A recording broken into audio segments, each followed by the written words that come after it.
আসসালামু আলাইকুম। জি বলেন। আপনি জানেন বাংলাদেশে আদমশুমারি শুরু হয়েছে? জি বলেন। তো আপনার পরিবারের সদস্য সংখ্যা কয়জন সেটা গণনা করার জন্য আমি এসেছি। জি, আপনার নামটা? দিনমজুর। না না না, আপনি ভুল ভাবছেন, আপনার পেশা না, আপনার নামটা বলুন। আমার নামই দিনমজুর। ও, আপনি কি বিবাহিত? জি। কয় বছর হয়েছে বিয়ে করেছেন? 1 বছর। আপনার কি বাচ্চা আছে? জি 2 জন। মানে আমি 2 বিয়ে করেছি। ও আচ্ছা আচ্ছা আচ্ছা আচ্ছা, আপনার স্ত্রীর নাম? ছোট জন না বড় জন? বড়জন। কিয়ামত। আর ছোটজন? তুফান। ও আচ্ছা আচ্ছা, আপনার সন্তানের নাম? ছোট জনেরটা না বড় জনেরটা?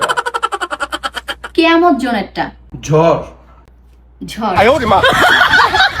আর ছোট জনেরটা? সিডর।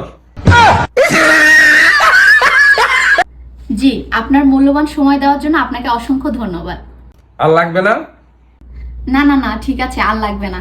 আর কোনো তথ্য লাগলে নিয়ে যান। এখন যদি আমি এখানে বেশিক্ষণ থাকি তাহলে আমারই সিডো রয়ে যাবে, তাড়াতাড়ি পালাই। না না না sir, thank you so much, ধন্যবাদ আপনাকে। তাহলে ভিতরে এসে একটু চা খেয়ে যান। না না না না, আমি চা এখন খাবো না, ধন্যবাদ আপনাকে, আমি আসি এখন। আচ্ছা ঠিক আছে। Oh, no, no, no, no.